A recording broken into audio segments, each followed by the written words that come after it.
my heart they beats, a lady of all men's dreams. Mary's body crashed onto the hard ground with a thickening thud. Pain exploded through her from head to toe, so fierce that she couldn't even scream. For a split second, the world fell silent around her. Was this how her story would end? She had left home full of hope for a better life, and now that hope was turning into a living nightmare right before her eyes. Mary came from a small village where life had always been hard.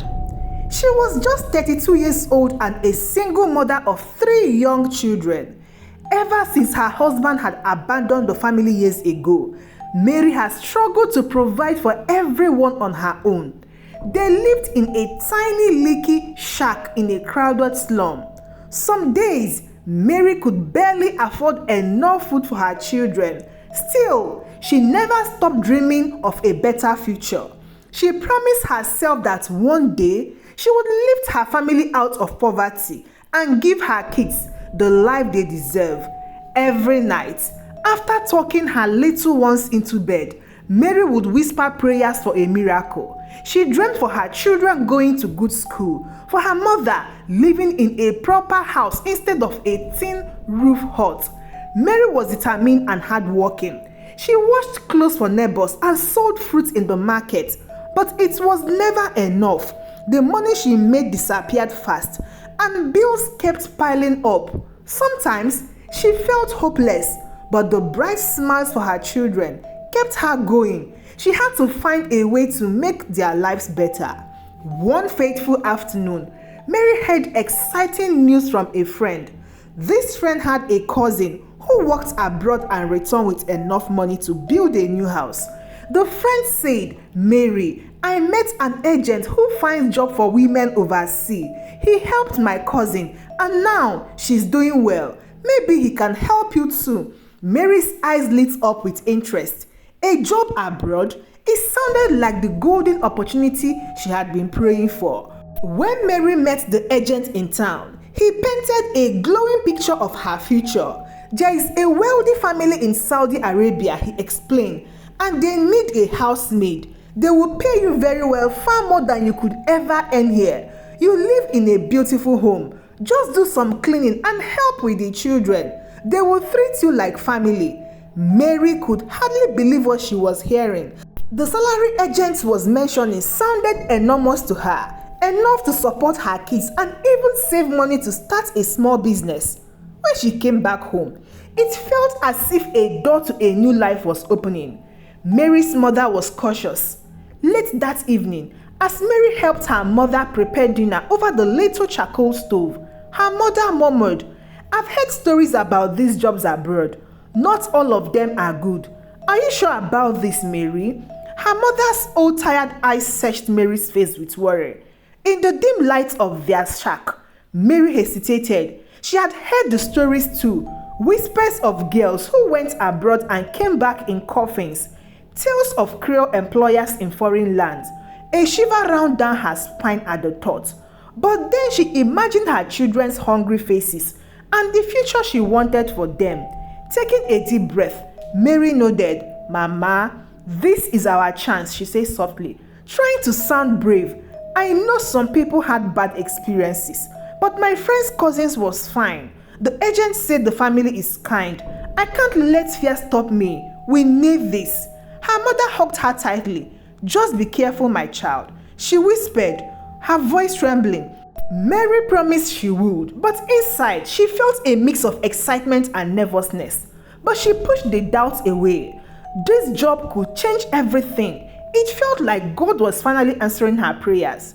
Over the next 2 months, Mary worked with the agent to prepare all the documents she needed. It was a whirlwind of paperwork, training, sessions, and trips to government offices. For a passport and medical checks, each step made it feel more real. She practiced a few words of Arabic the agent taught her, and she learned about Saudi customs. With every passing day, Mary's excitement grew. She told her children about the adventure Mama was going to take. "I will go work in a big city called Riyadh," she explained, pointing to the location on an old map she'd found. "And I'll send money so you can go to school and eat well. I will be back before you know it, and I'll be bringing presents." The kids didn't fully understand, but they hugged her and said they wanted her to come back soon. Her youngest gave her a ragged little doll to keep Mama safe. On the journey, Mary smiled and fought back tears as she packed it in her bag.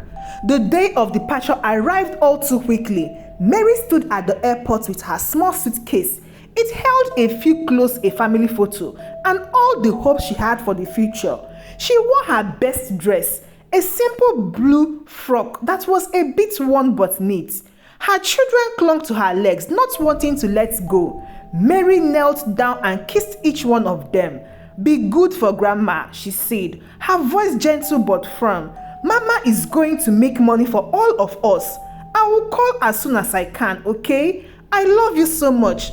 The two younger ones were crying softly, and even her eldest, a boy just entering his teens, had eyes full of tears. Mary's mother placed a rough hand on Mary's shoulder. "May God protect you, Mary," she said, holding back her own sobs. "Come back to us safely." Mary nodded and gave her a tight hug, breathing in her mother's familiar scent of wood, smoke and warmth, trying to be strong. At last, Mary waved goodbye and stepped through the airport's gate. Her heart was pounding, a mix of sadness at leaving and hope for what lay ahead. She had never been on a plane before. As she found her seat and the engines roared to life, Mary felt butterflies in her stomach. When the airplane took off, she pressed her face to the window, watching her country shrink away below. The clouds looked like giant cotton ball. "This is it," she whispered to herself, clutching the armrest. "I'm really going. I'm going to make a better life for all of us." She didn't notice the single tear that rolled down her cheek. A tear for the home and family she was leaving behind. And perhaps a tear of joy for the new beginning she believed was coming. During the long flight, Mary allowed herself to daydream. She imagined arriving in a modern city full of light. She pictured a kindly employer welcoming her into their home, maybe a smiling mother and her children, grateful for Mary's help. In her mind, the house was big and comfortable. She would have her own small room, maybe even air conditioning, a luxury she had never experienced. She would work hard and send money home every month. Her family would move out of slum into a decent apartment. After 2 years of work, Mary planned to return home with enough savings to start a little clothing shop, a boutique, with the money she saved. It all seemed so possible now. She held a tiny family photo in her hand and smiled. "For you, my loves," she thought. "Mama will do anything to give you a better life." When Mary stepped off the plane in Riyadh, Saudi Arabia, the heat hit her like an oven blast. Even though it was late evening, the air was dry and scorching. She clutched her small bag and looked around the bustling airport nervously. Everything was new and overwhelming. The language she didn't understand, the flowing robes many people wore, the gleaming tiles of the airport floor. Mary took a deep breath, reminding herself that this was the opportunity she had dreamed of. A man holding a sign with her name approached. He was a representative from the agency's Saudi partner. "Mary?" he asked in a brisk voice. She nodded. Without much small talk, he motioned for her to follow. "Come, we go," he said in broken English. Mary was led through the immigration lines and then to collect her luggage. The man spoke rapidly on his phone in Arabic as they walked. Mary tried to smile and be polite, but an uneasy feeling stirred in her stomach. Everything was happening so quick. The man helped her into a large black car and they sped away from the airport into the night. As they drove, Mary pressed her face to the window again, but this time in awe.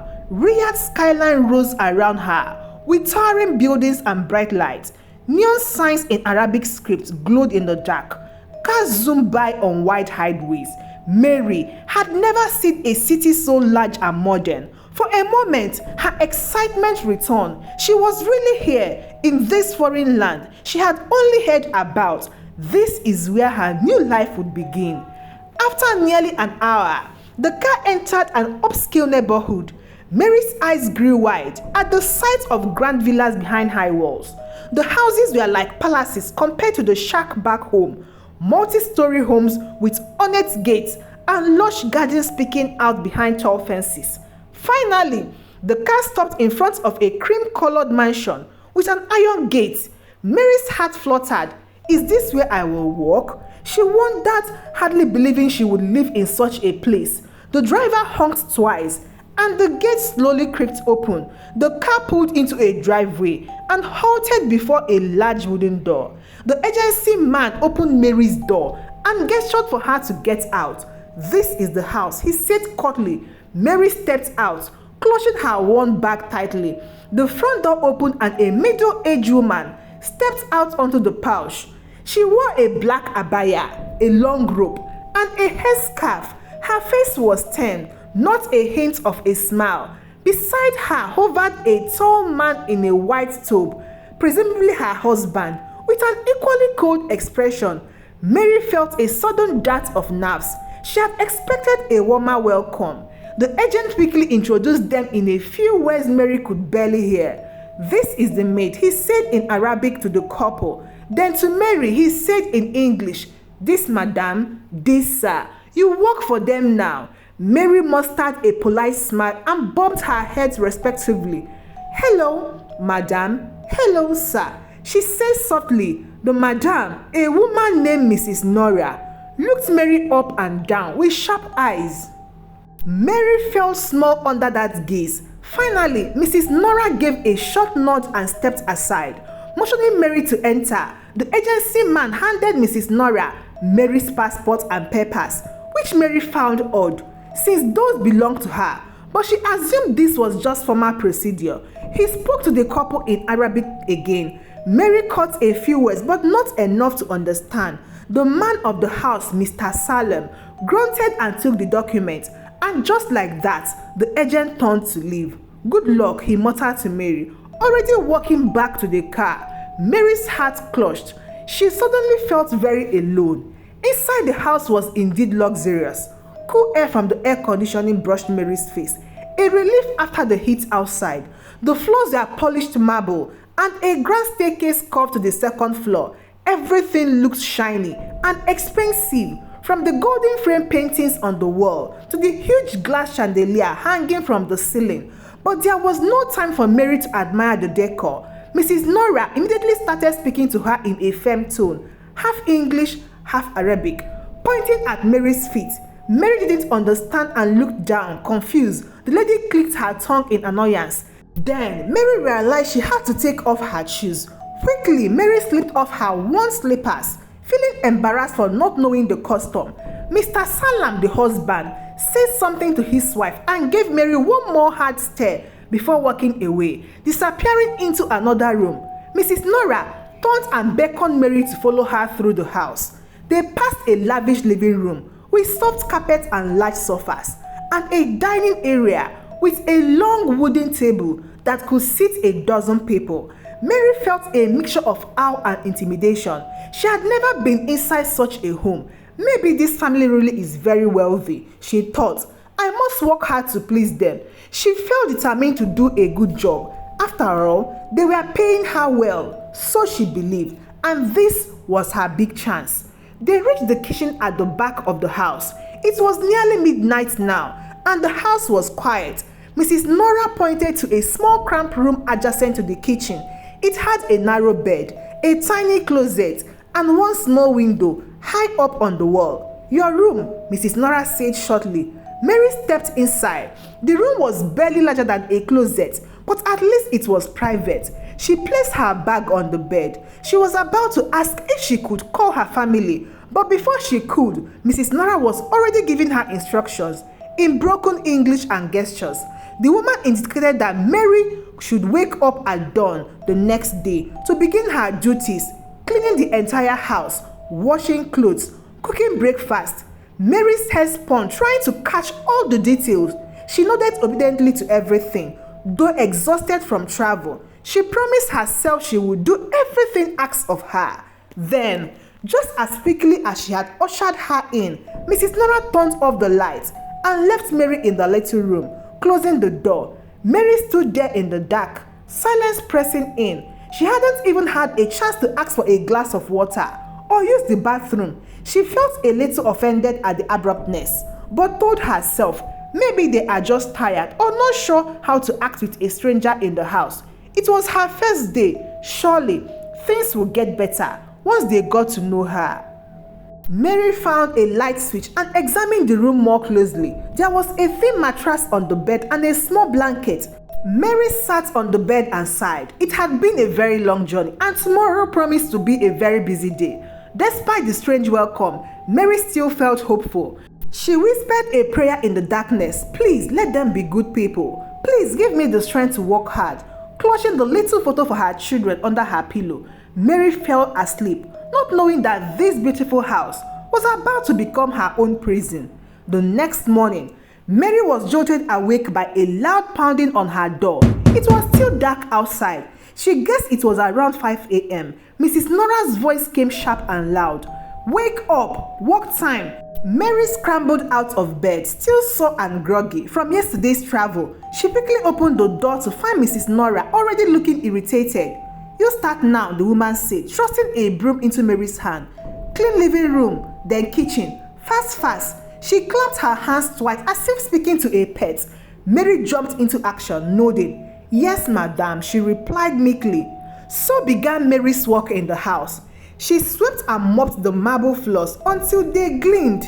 She wiped every surface free of dust. She was not slow. Years of doing chores in her own humble home had made her capable. But no matter how fast she worked, Mrs. Nora always seemed dissatisfied. Not clean enough, she would snap, pointing out an invisible speck of dust or a smudge on a glass. Mary would redo the task, feeling her cheeks burn with shame. It seemed nothing she did was ever right. By the time the sun rose and bright light filled the house, Mary had already been ordered to prepare breakfast. She hurried to fry eggs, toast bread, and brew tea the way her employer wanted. She had to get some of it, and when something wasn't perfect, Mrs. Nora's face tightened in displeasure. That first day was only a hint of what was to come. Mary barely had a moment to catch her breath. As soon as breakfast was done, she was washing a mountain of dishes. Then she was called to help dress the family's 2 young children for school. The little one, a boy and a girl, around 6 and 7, were not particularly mean, but they were pampered and whiny. They treated Mary like an appliance, tugging her and giving command like their mother did. Tie my shoes. Where is my bag? I don't want this shirt. Get the other one. Mary obeyed as sweetly as she could, but inside she felt the first pricking of resentment and sadness. They don't treat me like a person, she thought, more like a thing. But she quickly reminded herself that she had to come work, not to make friends. If she had to swallow her pride, so be it. All that mattered was earning money and sending it home. By midday, Mary still hadn't eaten anything. In the kitchen, after the family had left the dining table, she scavenged a piece of bread and some leftover beans from breakfast. She ate standing by the sink, afraid to sit or stop working. Mrs. Nora caught her chewing and frowned. Quick, finish more work to do, she barked. Mary nodded, swallowing the dry bread hurriedly. She longed for a sip of water, but didn't dare take a break to find some. I will drink later, she promised herself. The pattern repeated day after day. Mary worked from before dawn until late into night. She cleaned, cooked, washed clothes by hand, scrubbed toilets and bathtubs, and ran after the children constantly. Her hands became red and raw from all the harsh cleaning chemicals. Her back ached from carrying buckets of water and bending over floors for hours. If she ever paused to stretch or rest, even for a minute, one of the employers would appear and scold her for being lazy. Mary began to understand that she was not seen as a guest or even an employee. She was treated like property. The family spoke about her in front of her as if she wasn't there, usually in Arabic. Mary was picking up bits of the language, and sometimes she realized with a sinking heart that they were insulting her. Once she heard the word ABD directed at her. Later, she would learn it meant slave. Each time she tried to assert herself even a little, she was immediately put back in place. One night, about a week in, Mary gathered her courage to ask Mrs. Nora about her salary. She desperately wanted to send some money back home to her mother and her children. With a respectful smile, Mary said, "Madam, will I be paid at the end of the month? I would like to send money home to my family." The change on Mrs. Nora's face was frightening. Her eyes flashed with anger. "Paid? After all we spent to bring you here, you dare ask about money now," she hissed. Mary's stomach dropped. I'm sorry, madam," she stammered. "I only wanted to know." But Mrs. Nora cut her off. "You cost us a lot of money. Agency fee, airplane ticket, paperwork, very expensive. We will decide when you deserve your salary. Do not ever ask again." Her tone was ice cold and her words felt like a slap to Mary's face. Mary lowered her head, tears pricking her eyes. "Yes, madam," she whispered. She retreated to her tiny room that night, feeling more trapped than ever. She clutched her children's photo and silently let the tears flow. "I must endure this," she thought. "Maybe after another month, they will pay me. I have to be patient." As the weeks passed, the situation only got worse. Mary's employers tightened their control over her. At first, Mary had been allowed to use her cell phone for a few minutes at night to quickly call her mother and children. She would quietly assure them she was okay, though she hid the truth of her exhaustion and mistreatment.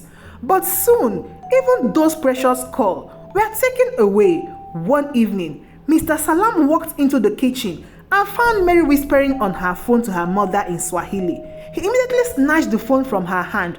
"No phone," he snapped, his face furious. Mary's heart dropped. "Sir, please, I was just speaking to my children," she pleaded, but he shook his head and pocketed the phone. "From now, no more phone. You are here to work, not chat. If we catch you trying to call home again, there will be punishment." That night, Mary cried herself to sleep.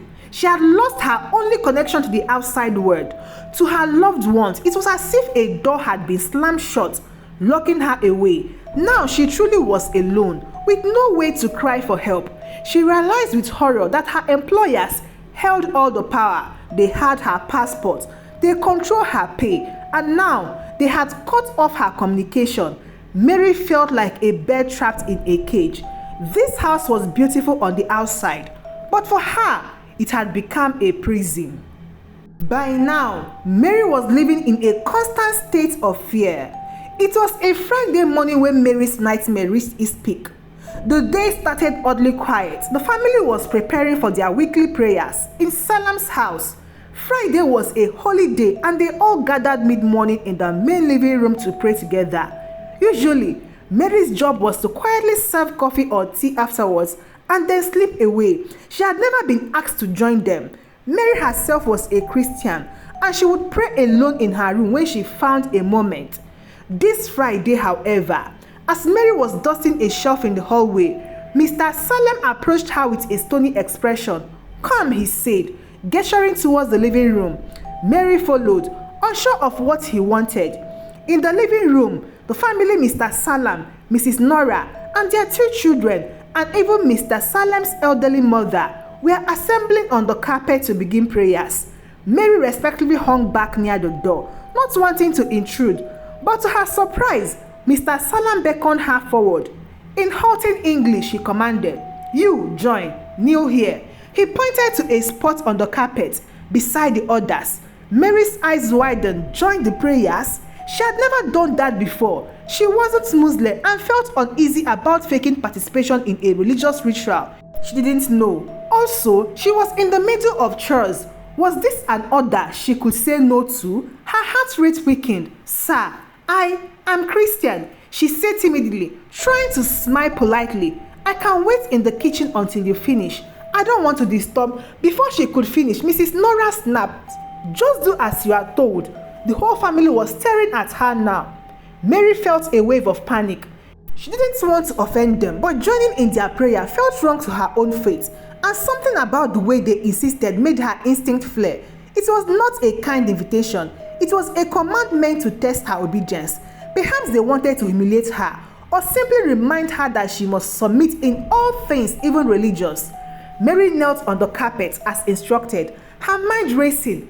Mr. Salam's elderly mother began reciting the prayers in Arabic, and everyone bowed their head. Mary mimicked the posture, kneeling and bowing. But she did not speak since she didn't know the words. Her heart hammered in her chest, feeling out of place and anxious. She hoped this would be over soon. But halfway through the prayers, the little boy opened one eye and noticed Mary was not reciting. He tugged on his father's sleeve and whispered something. Mr. Salam's eyes snapped open and fixed on Mary. He realized she was just silently bowing, not praying along. His face contorted with anger that had been simmered these past weeks. Abruptly, Mr. Salam stood and took a step towards Mary. "Speak the words," he hissed at her. Mary looked up frankly. I don't know them, sir," she stuttered. Everyone else stopped their prayers, sensing the tension. Mrs. Nora's lips curled in disdain. Mr. Salam's hand clenched into fist. "You refused our prayer? You disrespected us in our own home." Mary shook her head. No, sir. I don't understand them. Please," she was genuinely frightened. Mr. Salam's face was dark with fury, and perhaps something else. He grabbed Mary's arms with a crushing grip and yanked her up from the floor. "If you will not pray with us, you will learn to respect another way," he snarled. What happened next seemed to unfold in slow motion and yet all at once. Mr. Salam dragged Mary, stumbling behind him, out of the living room and towards the front of the house. Mary realized with a jolt he was pulling her away. The staircase that led to the upstairs balcony. She twisted in his grip, crying, "Sir, please, I'm sorry. I didn't mean to offend. Please, sir." Mrs. Nora followed her. Mr. Salam practically dragged Mary up the stairs. Mary's feet barely kept contact with the steps at the struggle. She had no idea what exactly he intended, but she knew it was going to be very, very bad. At the top of the stairs, large double doors opened to a balcony that overlooked the courtyard 2-story below. The morning sun was bright as Mr. Salam kicked open those doors and pushed Mary onto the balcony. Mary's mind screamed in terror. "He's taking me outside. Why? The height, the hard-stone courtyard below." "No, please," Mary screamed, finding strength in desperation. She dug her heels onto the floor and grabbed the iron balcony railing with her free hands. As they neared it, Mr. Salam was strong and driven by rage. He easily pried her fingers off the rail one by one. Mary's nails scraped the metal. As she lost her grip, he shoved her against the railing, bending her backwards over it. For an instant, Mary's upper body was leaning out over open air. She could see the ground far below, a hard stone, the wall tilted, and her stomach turned with fear. Mrs. Nora stood at the balcony doorway, her arms crossed. "Madam, please," she begged. "Don't let him. I'm sorry. I will do anything." Mr. Salam's grip tightened on Mary's shoulder and arm. He leaned in and hissed in her ears, "You will never disobey again." With that, he suddenly pushed her up and over the railing. Mary's sword flipped. One moment, her feet were on the balcony. The next, they were kicking in empty air. She had a brief look at Mr. Salam and the clear blue sky before gravity seized her. Mary's body tipped forward and she was falling. A piercing scream tore from her throat, a sound of pure terror that echoed across the courtyard.